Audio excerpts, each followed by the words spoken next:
वर्ष 1973. राजस्थानचा श्री गंगानगर जिल्हा. सकाळचे 5-5:30 वाजले असतील. जिल्ह्यातल्या सादुल शहर पोलीस ठाण्यामध्ये शिफ्ट बदलत होती. तेवढ्यात एक फोन वाजला. शिपायानं फोन उचलला. रात्री गुरुद्वारात तिघांची हत्या झाल्याची बातमी दुसऱ्या बाजूने आली. जेव्हा पोलीस आले तेव्हा त्यांनी पाहिलं की गुरुद्वाराचे सेवक आणि त्याच्या 2 मुलांचे निर्जीव मृतदेह जमिनीवरती पडलेले होते. फरशीवरती विखुरलेल्या तिघांचंही रक्त सुकलेलं होतं. पोलिसांनी तिन्ही मृतदेहांकडे बारकाईनं पाहिलं तेव्हा तिघांच्या कानाखाली जड वस्तूनं वार केल्याचं त्यांच्या निदर्शनाला आलं आणि हेही लक्षात आलं की या तिन्ही हत्यांचा संबंध अलीकडच्या काळात आसपासच्या परिसरात घडलेल्या खुनाच्या मालिकेशी आहे. अर्थात ही एक सिरियल किलिंग होती जी कनपटीमार या किलरनं केलेली होती. कनपटीमार नावावरूनच कळतं की मारेकरी लोकांच्या कानावरती हल्ला करून त्यांना ठार मारायचा.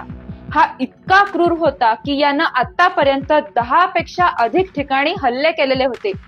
तरीही पोलिसांना ओळखीच्या नावाखाली त्याचा साधा फोटोही मिळालेला नव्हता. त्याच्या संपूर्ण गुन्हेगारी जीवनात या किलरनं 70 लोकांची हत्या केली. आता हा कनपटीमार कोण होता आणि कसा पकडला गेला जाणून घेऊयात आजच्या व्हिडिओमध्ये.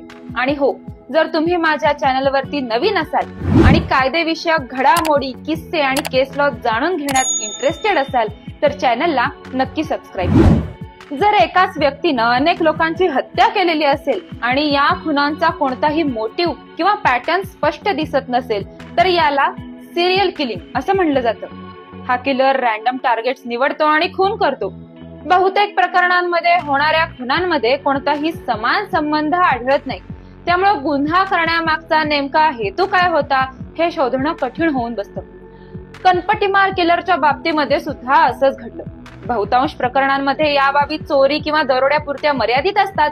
पण राजस्थानचा हा कनपटीमार जोपर्यंत एखाद्याचा जीव जात नाही तोपर्यंत आपल्या टार्गेटला सोडत नव्हता. हा मारेकरी रात्रीच्या अंधारामध्ये घोंगडी पांघरून लपून बसायचा आणि हातोडा घोंगडीमध्ये लपवायचा. एखादा माणूस सापडताच तो कानाच्या अगदी खाली हल्ला करायचा. कानाच्या अगदी खालचा भाग जो नाजूक असतो. अशा स्थितीमध्ये हातोड्याचे 1-2 जोराचे वार सुद्धा कुणाचाही जीव जाण्यासाठी पुरेसे असतात.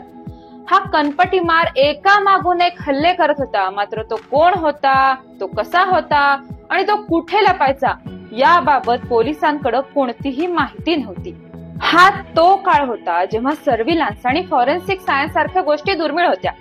ओळखीच्या नावाखाली पोलिसांकडे या मारेकऱ्याचं ना कोणतं नाव होतं ना कोणतं स्वरूप.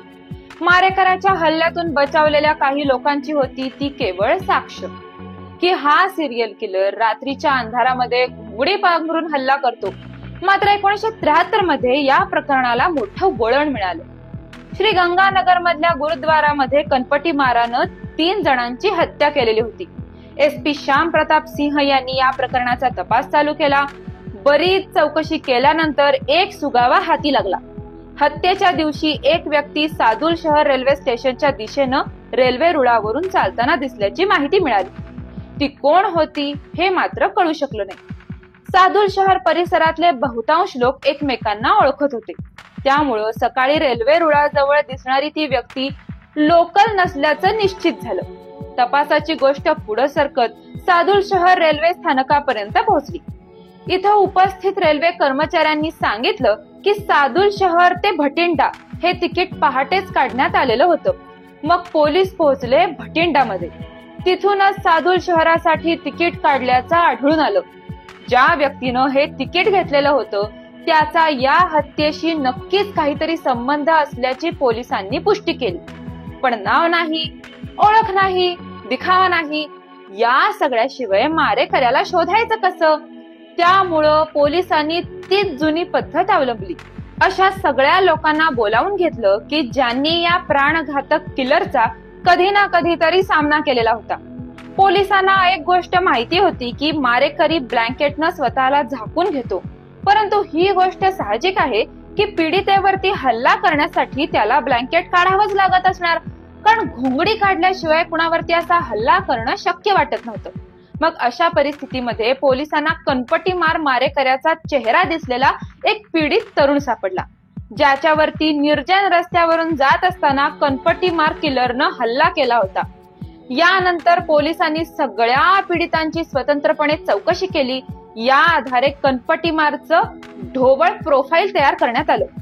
सगळ्यांशी स्वतंत्रपणे बोलल्यानंतर हे स्पष्ट झालं की पंजाब पासून राजस्थान पर्यंत हातोड्यांना वार करून हत्या केल्याच्या सगळ्या घटनांमध्ये मारेकरी हा एकच होता, कनपट्टीमार. पण एक प्रश्न अजूनही शिल्लक होता. कनपट्टीमारचा शोध लावायचा कसा? गुन्ह्याची व्याप्ती मोठ्या परिसरात असल्यानं संपूर्ण परिसरामध्ये शोध घेणं काही शक्य नव्हतं. त्यामुळं पोलिसांनी त्यांच्या शोध मोहिमेची व्याप्ती कमी केली. पोलीस आता निर्मनुष्याच्या ठिकाणांवरती आणि रस्त्यांवरती लक्ष ठेवू लागले की जिथं कनपट्टीमारला खून करणं अगदी सोयीचं आहे. अनेक रात्री उलटून गेल्या पण कनपट्टीमारचा पत्ता काही लागला नाही. त्यानंतर सन 1998 मध्ये एका व्यक्तीला पोलिसांनी पकडलं.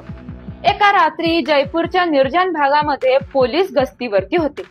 एक सावली सदृश्य रस्त्यावरून काहीतरी चालत असल्याचं पोलिसांना दिसलं, जो पोलिसांना पाहताच रस्त्याच्या कडेला असलेल्या झाडामागे लपला. मग त्यानं एक घुंगडी काढून स्वतःला झाकलं. सुरुवातीला पोलिसांना वाटलं की तो त्यांच्याच टीमचा शिपाई आहे, मात्र पोलीस तर काही ब्लँकेट घेऊन आले नव्हते. पोलिसांनी काही वेळ वाट पाहिली. झाडामागं लपलेली व्यक्ती ब्लँकेटमध्ये गुंडाळून बाहेर आली आणि त्याच वेळेला पोलिसांनी त्याला पकडलं. मात्र हा कनपट्टीमार किलर आहे का नाही याची पुष्टी अद्याप झालेली नव्हती.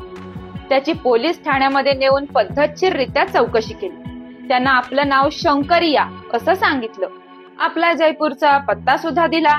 पोलीस दिलेल्या पत्त्यावरती पोहोचले. तिथं ते शंकरियाच्या पालकांना भेटले, ज्यांनी तो खरं बोलत असल्याची पुष्टी केली. पोलिसांना त्याच्यावरती मात्र संशय आला. मात्र त्यांच्याजवळ कोणतंही हत्यार सापडलं नाही.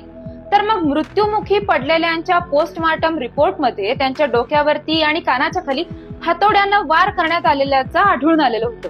पोलिसांना शंकरियाकडून असा कोणताही हातोडा सापडला नाही. पोलिसांनी त्यांची आणखी काही चौकशी केली.